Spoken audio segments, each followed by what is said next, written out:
ReliaQuest mental performance coaches Dr. Nicole Detling and Derin McMains interview top performers across multiple industries to unpack the strategies and the mindset they use to get the job done. Welcome to No Show Dogs, powered by ReliaQuest. Hey, welcome back to the No Show Dogs podcast, powered by ReliaQuest. And today I'm with Dr. Nicole Detling, and we had the opportunity to chat with #1 New York Times best-selling author, Jim Murphy. Now, Jim's a performance coach to some of the best athletes and leaders in the world, and most of you might know him because last year in the NFL playoffs, Philadelphia Eagles wide receiver A.J. Brown was caught reading his book, Inner Excellence, on the sidelines right in the middle of the game. And the viral moment caught on national television skyrocketed Inner Excellence to the #1 spot on top of Amazon's bestseller list. But hear me out, Jim is far from an overnight success. You see, Jim began his career as a professional baseball player in the Chicago Cubs organization. And after experiencing vision issues that ended his playing career, he coached with the Texas Rangers as well as the South African Olympic baseball team. He's worked with some of the world's best golfers, including world champions, FedEx Cup champions, and world #1s. And the majority of his clients have the best year of their careers in their first year working with him. And in addition to coaching professional athletes and executives, Jim also leads Inner Excellence offsite retreats around the globe. And he's the president of the Inner Excellence Freedom Project, whose mission is to build communities to alleviate spiritual and physical poverty around the world. Doc, this is one of the deepest and most insightful conversations that we've had. And there's a lot to unpack and just figure out how to apply it in our own lives. And before we jump into the conversation, though, let's just each share one thing that really stood out to us. Doc, what you got? Yeah, DMAC, this was such a great interview. Jim Murphy, you can just tell he has such a good heart, such a good soul, just a good human being. There's a lot of good takeaways, but the ones I want to point out is he talks about how the best possible life has one foot in joy and one foot in suffering. And I just love that he puts that out there, that we're working toward joy in life, but we all must accept that suffering is a part of life. And toward the end, he even talks about how in his life now, he can look back and see how all the low times in his life prepared him for this period of time in his life. And I think that was really insightful. And the other thing I want to point out is he talks about humility. And humility, what he said, was an accurate view of yourself, which is humility. And when you have that accurate view of yourself, it helps improve your level of gratitude and the capacity to experience gratitude, which then is directly related to inner peace, and that leads to inner strength. So you can see that thread he pulls there from starting with humility, seeing yourself accurately, recognizing you may not be this end-all be-all that you sometimes might think you are, but being able to see yourself accurately. And ultimately, that's what's going to lead to inner strength, which is something that's going to help all of us. So great interview. Would love to hear from you, DMAC. What did you get from it? Yeah, Doc, that's great. Well, here's what I got. Jim talked about how it's human nature to fill our life with distractions to avoid confronting discomfort or uncertainty.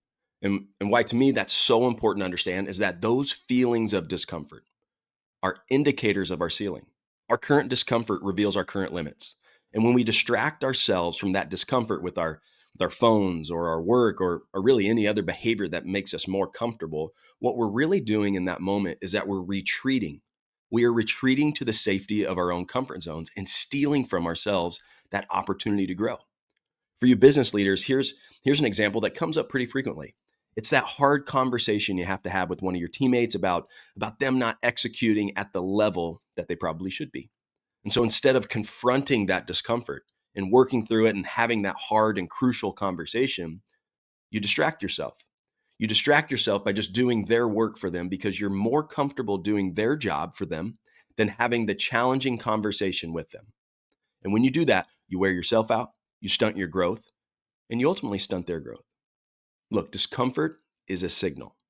Discomfort is a signal that indicates where you're short on competence or confidence or whatever it may be. It's a signal that indicates where to find your next level of growth, your next unlock. So next time you run up against discomfort, push back against your human nature to distract yourself from it. And instead, strap up your boots, put your hard hat on, and get to work. Because temporary discomfort for long-term satisfaction is far, far better than temporary comfort for long-term regret. Now, let's jump into our conversation with Jim Murphy. Jim Murphy, welcome to No Show Dogs, man. Thank you. Don't get too excited. So here we go. So check this out. We got to jump to January 12th, 2025, man. Like, we have to start here. Green Bay Packers playing the Philadelphia Eagles, NFL playoff game. Fox broadcast catches A.J. Brown on the sideline reading Inner Excellence. And since that moment, we're 9 months later, NFL season is here. Mm-hmm. Like, tell us what has happened, man, in the last 9 months in your life since that moment. I will tell you. First, I just want to say it's an honor to be here with both of you, Dr. Detling and DMAC, World Series champion. So thank you for having me. You're welcome. And it's 3-time world champion, but go ahead. It is. It's amazing. Yeah, what an incredible experience. It's still surreal. It's still hard to believe. I'm just like still processing everything that's happened. My life is very different now than it was on January 11th, and that week was such a surreal week.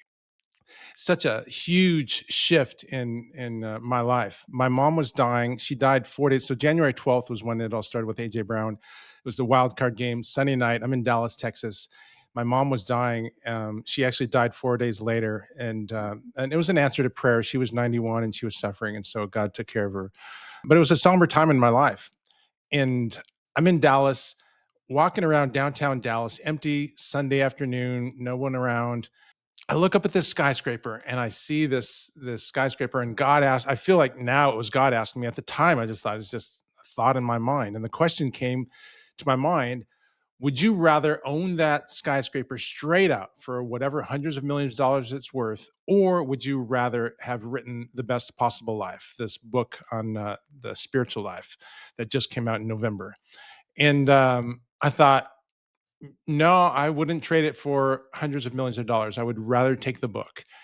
And not only was my life somber because my mom was dying, but business was slow. I actually didn't pay off my credit cards in January for the first time in years. I had money in investments, but I didn't track it. And so I wasn't able to pay off my credit cards. And so kind of lonely. My life is I travel all over the world, but by myself. And so it can get lonely and sometimes. And so that's kind of where my life was at on Sunday afternoon. And I'm sitting in my hotel room watching actually a different game, Notre Dame play Penn State. And I know probably the whole world knows this, but Notre Dame had one of the best performance coaches in the world there a few years ago, Mr. DMAC. So I'm watching their football game, Notre Dame play Penn State, and I look down and I see my phone and had all these texts, and I thought my mom died. And I look at the phone and I was like, you need to turn on the Eagles wildcard game. So I turn it on and I see, AJ Brown reading the book during the game, and I had seen a picture of him in uniform reading the book, but I had no context about a month before. So when the first time I saw it, I just thought, oh, wow, that's really cool. And that was it. I forgot about it. And so I found out with the rest of America that I was reading it before every game to get centered and after every drive to get recentered. And so when I saw it, I was like, wow, I think this is going to be significant. What an incredible story. Yeah, I mean, we could unpack a lot from there, but well, there is something else I could share with you about that. Please. So right away, the texts come flooding in, direct messages, emails, texts. I couldn't keep up with them. It was this blitz that I'd never experienced before. So it's nonstop. The whole next week, every interviews every half hour. It seemed like I couldn't keep up with all of them. And so I fly to Philadelphia the next week. So a couple of days later, I'm in Philadelphia, and this guy asked me for money on the street, and I had no money. So I said, hold on, I'm going to run to the ATM and get some money. So I run to the ATM and I try to get $300 out, and it says insufficient funds. And then 200 insufficient funds. 100, I get the money. I find the guy. I give him some money. The next day, my mortgage payment bounces, and my checking account goes to the negative. And that week, we sold over 100,000 books. Wow. Holy cow, man. I was reading some numbers on this, and it was just amazing, right? It went from an average of around 5 copies sold per day to over 10,000 copies a day over a course of 20 days. And just from that alone, like blew my mind. But then I even read this, that it went from being ranked 523,497th on Amazon to number one in under 24 hours, which is a Wow. 52 million% sales jump, right? Yeah. So Yeah. it's incredible, man. And anyway, we've known you, we knew you before this, and you and I, we've joked about this almost a year to the day. We were together in Arizona. I know that's where you and Doc met, and we had you over for dinner, and we did an Instagram post where I'm holding your book, Inner Excellence, and you're holding nothing, because it's like, hey, you're going to write a book one day. So you were going to hold my fake book that was nothing. I'm holding your Inner Excellence book. And I think it got somewhere between 20 likes maybe. And for some reason didn't explode the way it did when it joined the AJ Brown Sideline Book Reading Club, which is now, incredible. And so, Well, isn't it amazing, the delayed effect? That's what it was. That's lagging totally what it was. indicator, so Yeah. thank you for Yeah. that. I do have a question though. I bet a lot of people are wondering, had you met AJ Brown prior to? No, I hadn't met him. I didn't know. I had no idea he was reading the book. That's even better. Wow. So have you met him since then? Yeah. So Excellent. yeah, great guy, very humble, gentle. It was great to chat with him. That's cool, man. And in the last 9 months, man, you've been all over the world, as you mentioned, interviews all the time. We've, seen you on the Today Show. You're on the Rich Eisen podcast, the Rich Roll podcast. I don't know if there's other podcasts with guys named Rich, but now you're on the No Show Dogs podcast. And so, the biggest one. I mean, you've arrived. Let's be honest. Yeah. So, but here's the thing I want to kick us off with, and we're definitely going to unpack the book. I want to learn a lot from you today. But of all the shows you've done at this point, all the podcasts, the television shows, the interviews you've had, I'm sure there's always something that you wish you could answer. There's a question that you wish you would have been asked. And that's where we want to start today. Is there something that you haven't been asked yet? One of the things that happens a lot is that people are so excited about, it's kind of like the American dream, that how this one person, he goes from, well, I'll tell you a funny story. I'm in the elevator at in Philadelphia the week after, or a few days after this all goes down, and I see these Eagles fans in the elevator. I said, hey, I heard that one of your players was reading a book during the game. Is that true? And they're like, oh yeah, it's for sure. It's pretty amazing. And I said, oh, what's the book? And they're like, Inner Excellence. I was like, wow, is it any good? And they're like, oh, we haven't read it yet. We don't know. And then they said, but did you know the author? He went from 52 million% increase to number one. And I just go, wow, that's crazy. And then they said, man, you know how much money that is? And I said, wow, well, whatever happens, I hope the guy does something good with it. Mm. And then we walked up. What was your question again? Sorry, no. It was about, is there something that you wish that you've been asked this whole time that you just haven't been asked yet? Oh yeah, that yeah. So explore right here.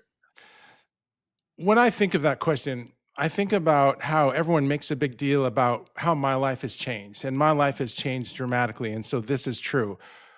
But the first week, doing these 8, 10 interviews, 15 interviews a day, and they kept asking me that, and I was like, why do they keep asking about me? I'm just the messenger. I'm nobody. I'm not anyone significant.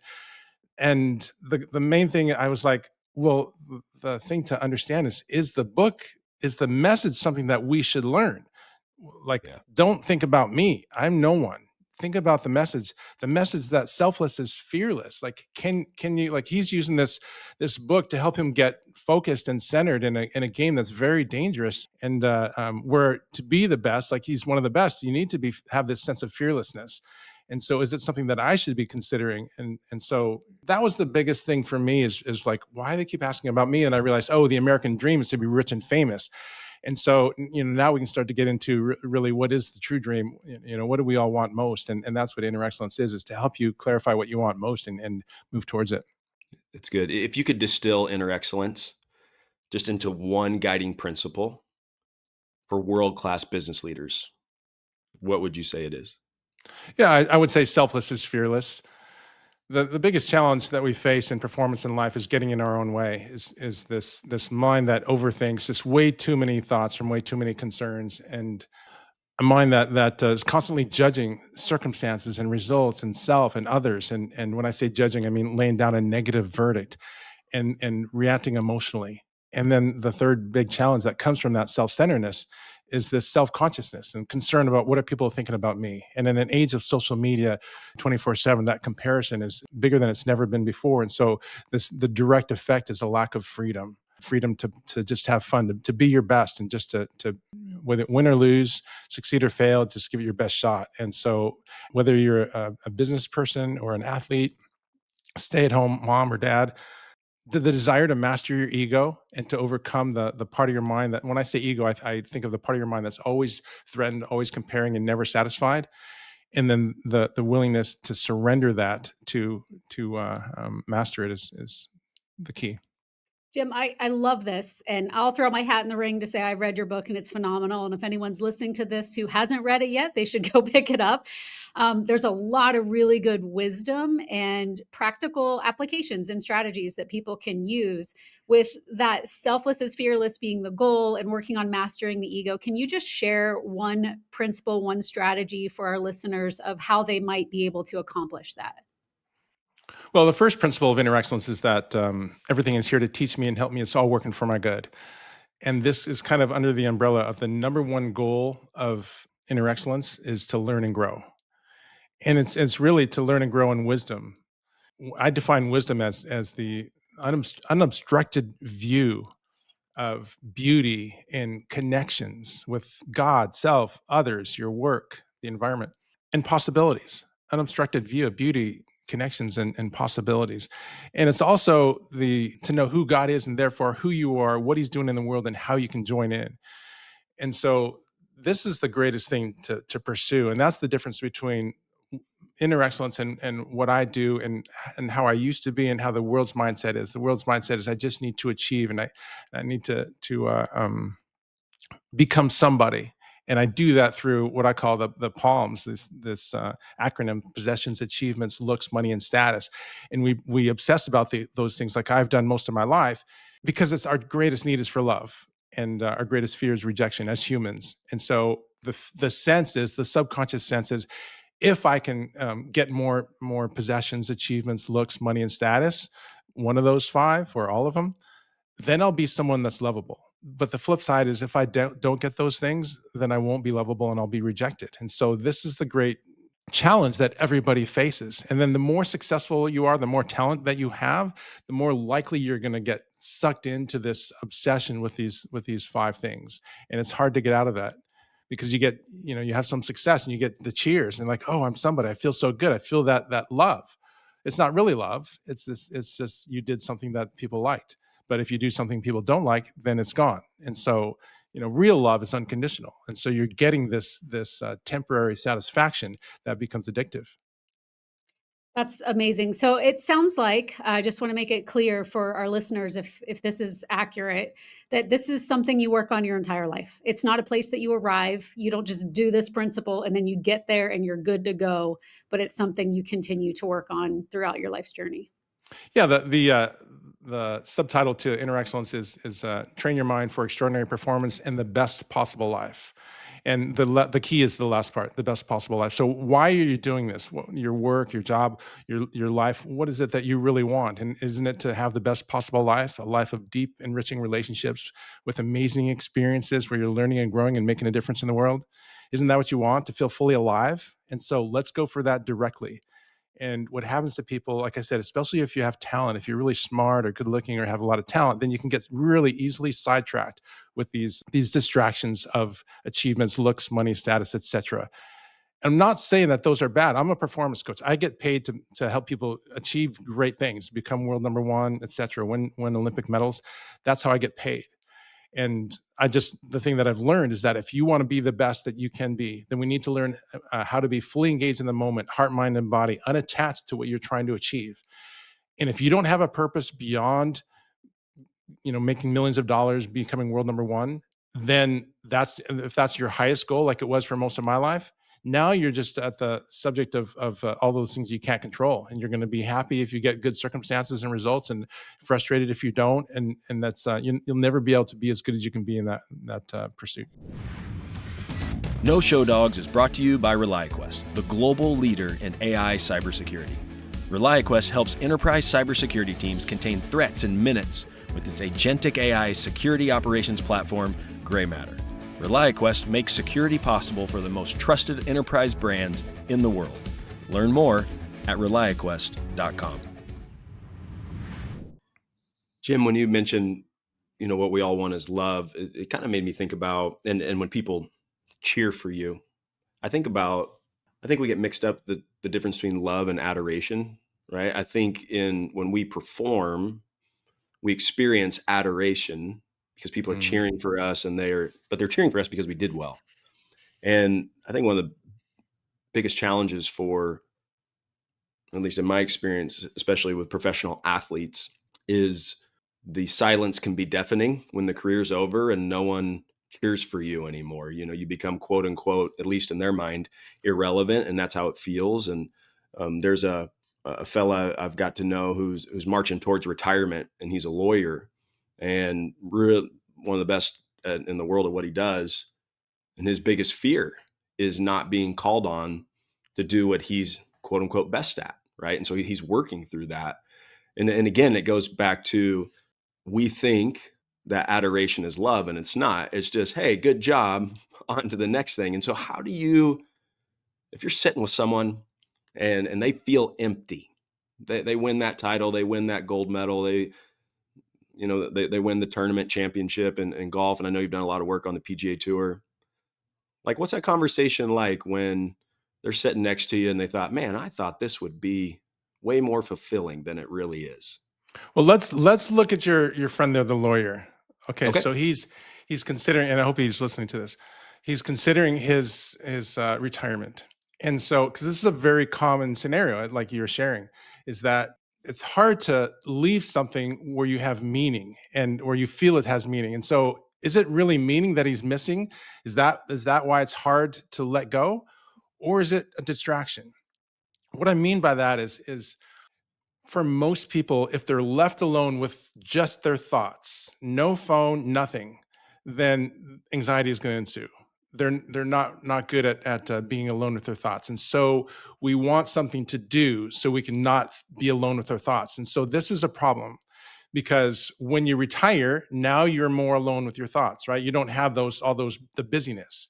And when you don't have that, so what most people do is they try and fill it with things that distract them from that feeling, and that's a mistake. It's like going on vacation.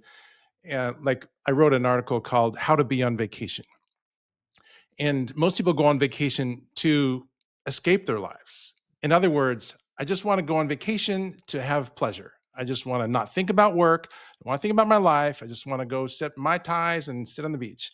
This is a very common pursuit. And I think it's a mistake to do that. I think the best vacation, and Inner Excellence is about maximizing your life, living the best possible life, is to, when you go on vacation, it's to, how can I enhance my life? How can I empower my life? So when I come back, I'm rejuvenated. And if you want to do that, then you want to think deeply about, well, why am I here on this earth, and where am I going to get real meaning?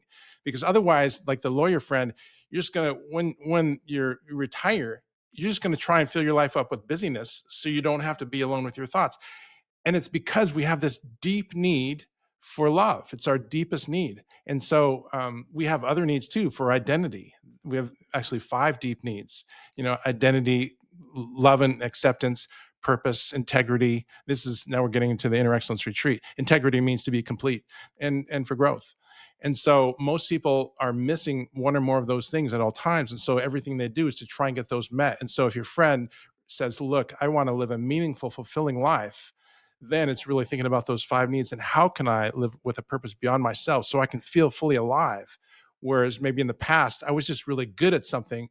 And so that may have been somewhat meaningful, to be really good at something and people congratulated you. But now you can really get some serious fulfillment by pursuing a purpose filled with unconditional love and sacrificing for others.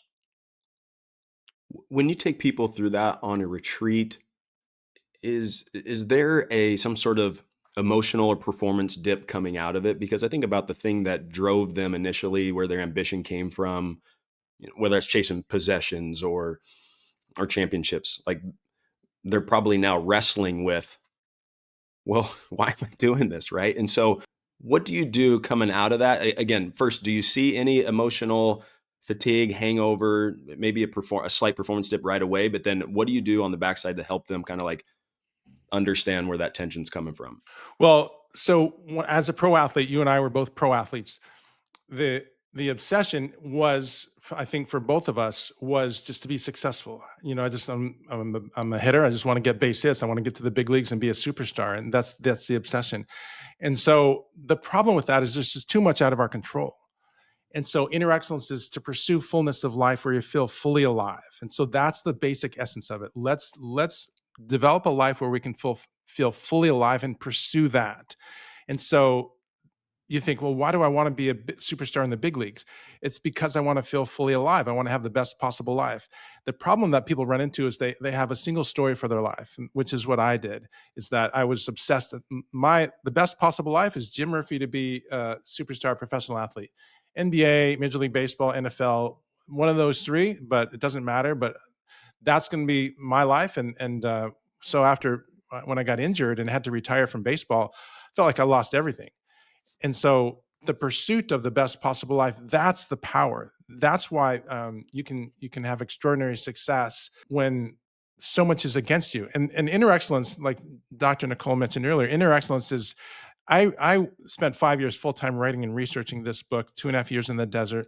And initially it was how to perform your best for professional athletes.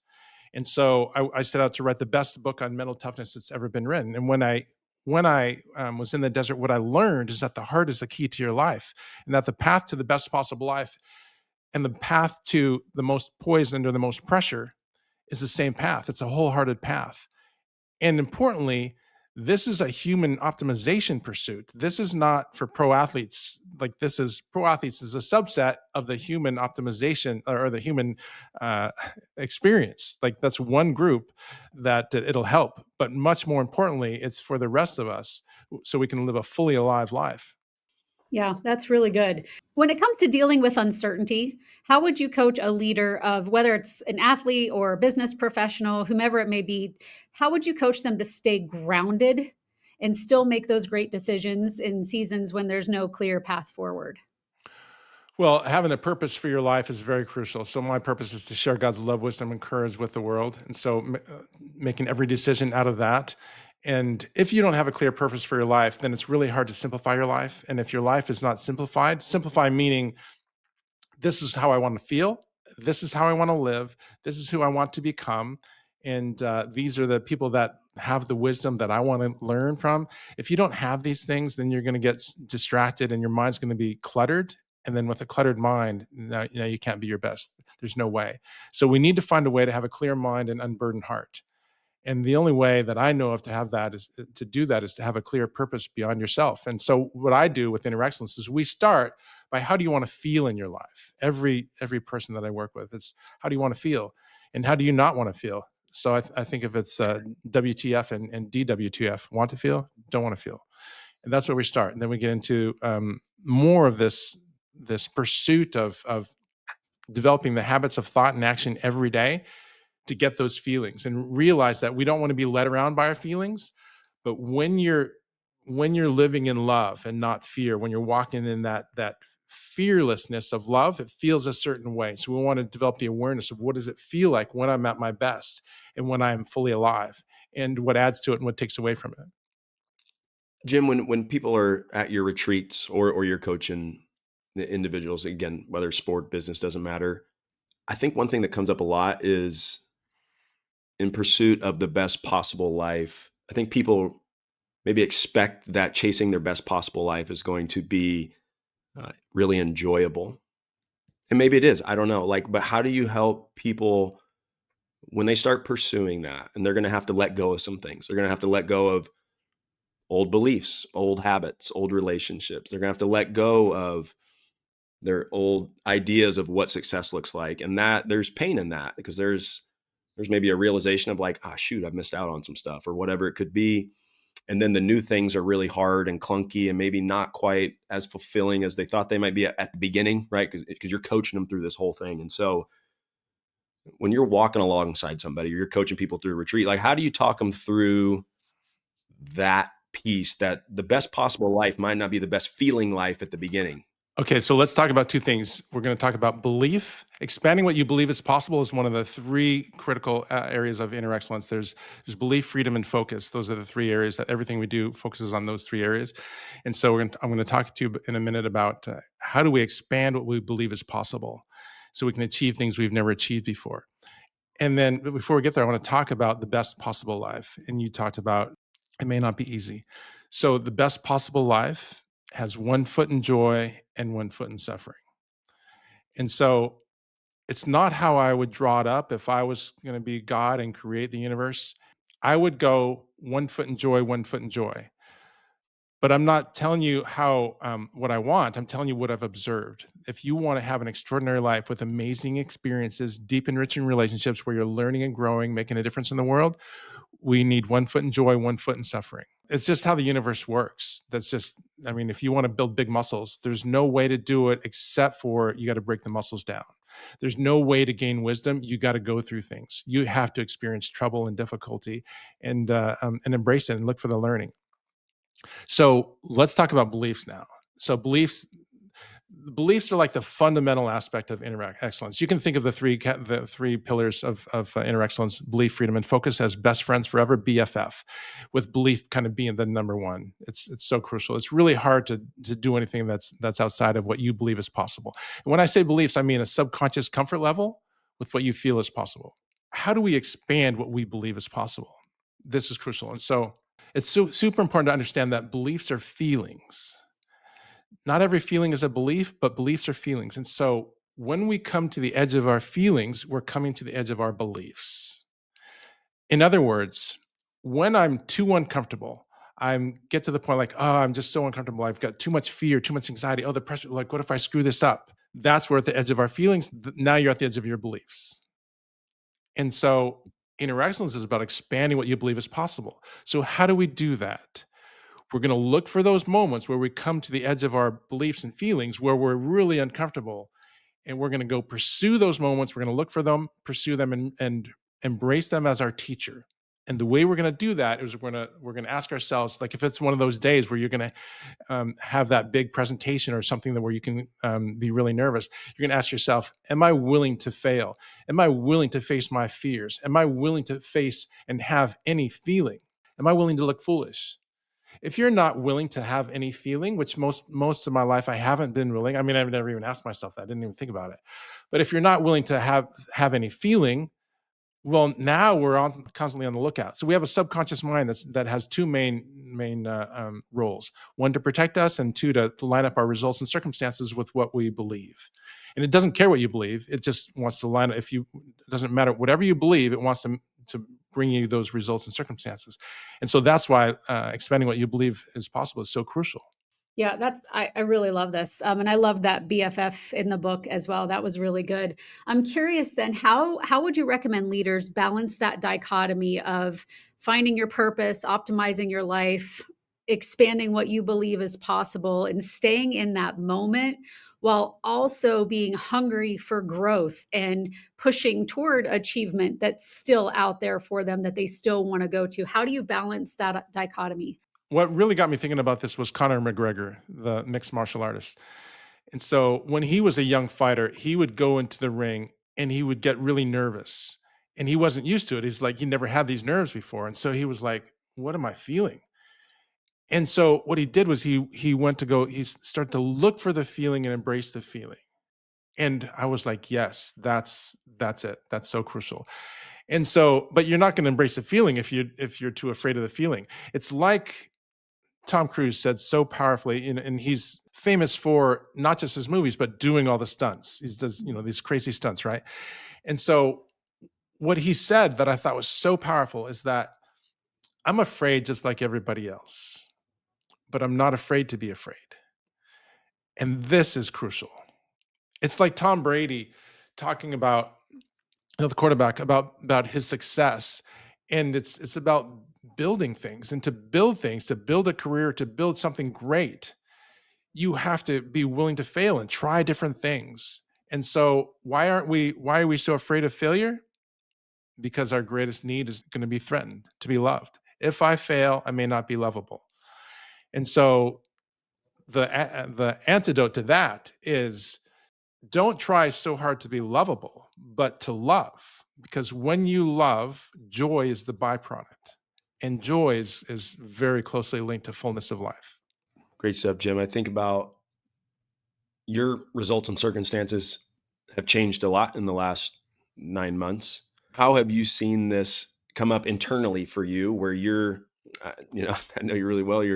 I know you're always working on yourself, challenging your own beliefs. And so what are some things that have come up in the last 9 months that maybe you haven't experienced before, that now you're working through internally to continue to pursue the best possible life? Yeah, it's been such a whirlwind. I've never experienced anything like this in my life. And now we're up to Inner Excellence is going to be in about 30 languages so far. Mm, cool. And that first week was just so crazy. I remember day 3. It's 3 a.m. My heart is racing, so much adrenaline, and it was not adrenaline fear or really anxiety. It was just so much coming at me. I didn't know how to handle it all. And there's this, when your mind is cluttered, it's really hard. It's so easy to get into anxiety and move towards fear. And the next morning, I'm looking at all the books just coming in, just piling in, the sales, and all the interviews, and I was starting to get a little anxious. Like, it could be like winning the lottery. And it's just so powerful and clear to me. It was God was saying, "Look, Jim, you didn't do this. You tried so hard for 16 years to, this book was originally came out in 2009, and then the revised edition 2020, for 16 years, and it's selling a couple copies a day with your efforts. And so you didn't do this, and you're not doing it." And that was such a relief to me, because if I'm the one that's responsible for all this, then don't screw it up. Like, come on, man, that's a lot of pressure. And so it was like, oh, okay, that's such a relief. I don't have to. I'm not the one that's did it or is doing it, so I can just relax, because God was like, "Jim, it doesn't matter if you sell 1,000 books, a million books, or a billion, or whatever your bank account is, 0, a million, a billion. None of that changes your purpose. It's all going to stay the same. You're going to do the same things, and just hopefully on a bigger level. But again, that's up to God." And Mm. that the crucial thing here is that selfless is fearless. And when I start to think, "Oh, oh, I did this. I'm somebody now," then it gets scary. I mean, I could screw it up. I could say the wrong thing, and when you think about self, self, like I said earlier, self-centeredness is the biggest challenge we face in performance and in life. But it's an important thing. You have to think about yourself just to survive. I mean, just for safety issues. But when we think about ourselves, now the subconscious reminds us all our failures, and its job is to protect us. So in every context we go into, the subconscious is like, okay, what about that? We're careful about that. Oh, that was scary. And so human tendency is to shrink back, because the subconscious is constantly protecting us.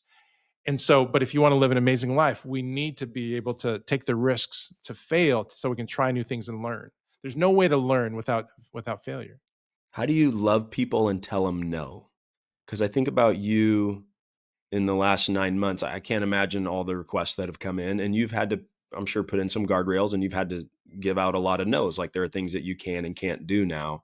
And when your purpose, and I know you, where it's like you just want to love and give and serve, but now that's like you got to say some no's to some people. And so how do you do it? One, how do you do it in a loving way, and then how do you reconcile it in your own mind and heart, that's okay?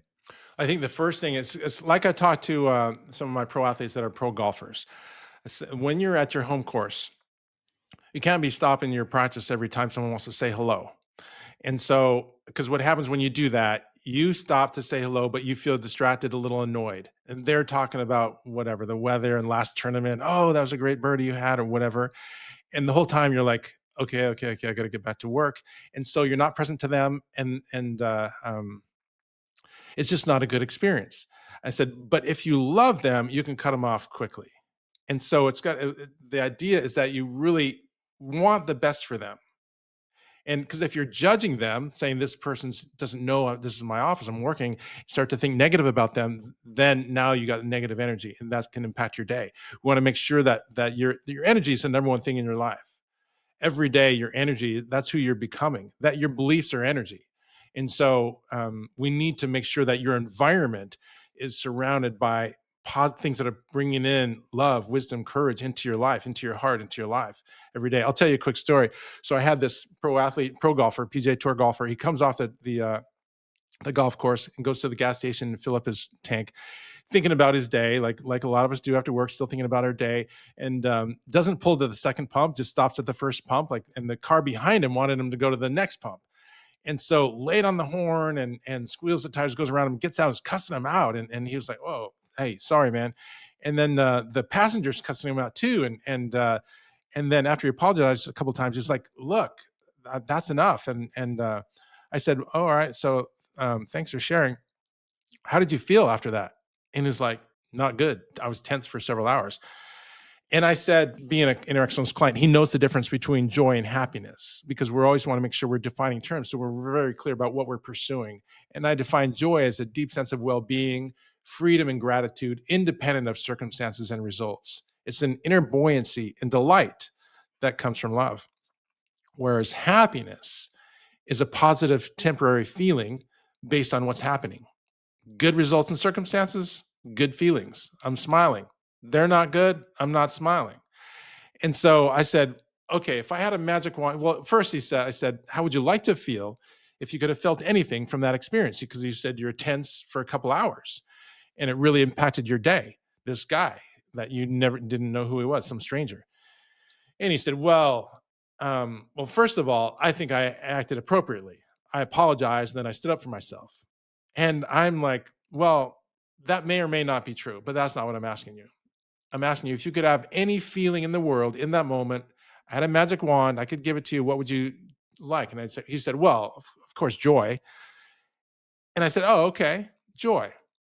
So what if the guy's cussing you out? You apologize once or twice, then you're like, I'm going to go inside and pay for my gas. And you pay for his gas too. Then you come out, he's still cussing you out. And then you're like, hey, sorry, man, one more time, sorry. You get in your car, drive away. How are you feeling driving away? And he's like, I think joy. And so this brings up the number one of the biggest mistakes that we have in performance and in life is the obsession with being right. I need to stand up for if I'm right, I need to make sure, it doesn't matter if it's my spouse or whoever, I'm going to stand up for, because I'm right. I need to make sure that they know that I'm not wrong. And if you're going to live like that, which is human nature, now you're at the whim of every stranger that's going to disrespect you or cut you off or cuss you out.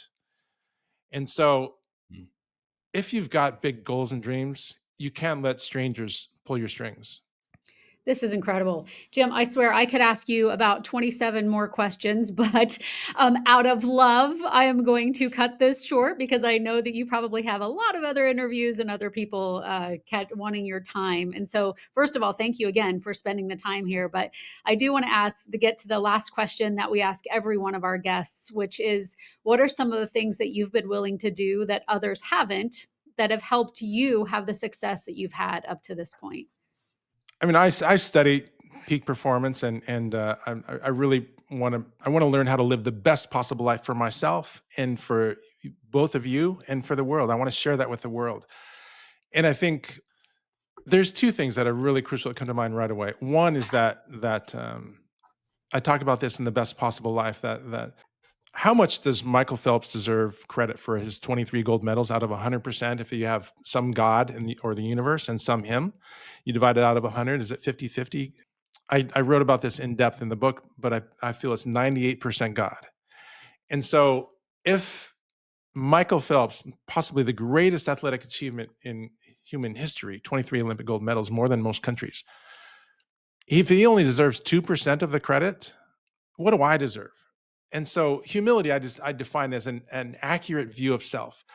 And so having an accurate view of self is so crucial if you want to do something great, because when you have an accurate view of self, then you're going to be grateful. And gratitude is directly linked to inner peace, and inner peace is directly linked to inner strength.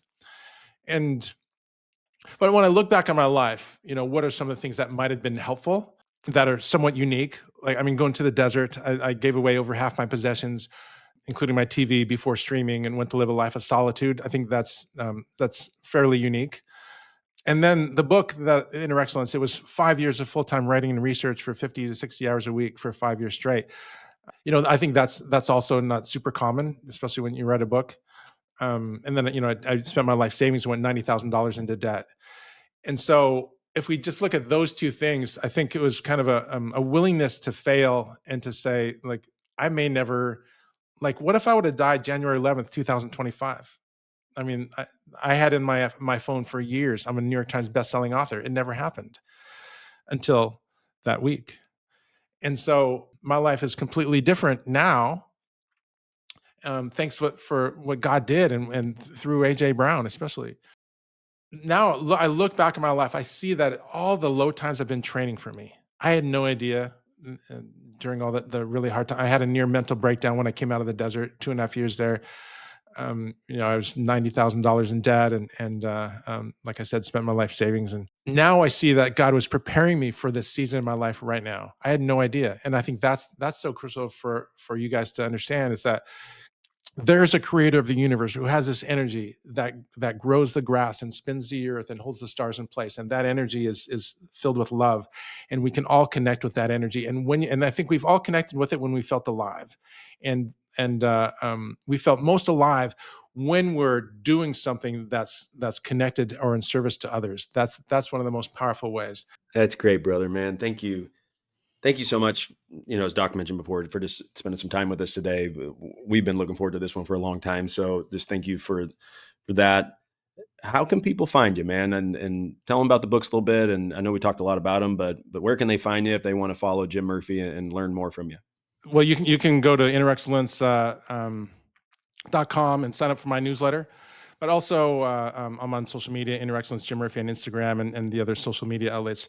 But one thing I want to share is that people should know is that Derin McMains, 3-time World Series champion, I've been wanting to, I always want to spend time with you, because your wisdom, your ability, your experience, your extraordinary success. And so it's an honor to do this with you.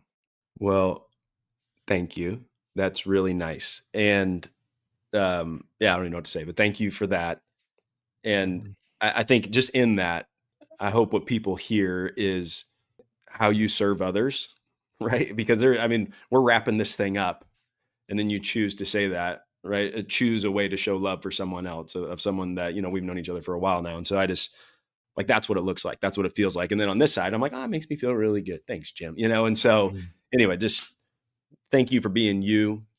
This thing couldn't have happened to a better guy. And we're all, those of us that work in this space around mental performance, are just so excited for you, as you're kind of championing it going forward. And so we're just proud of you, happy for you, and just grateful that you spent some time with us, man, today. Thank you so much. Absolutely, brother. Go out and make it a great day.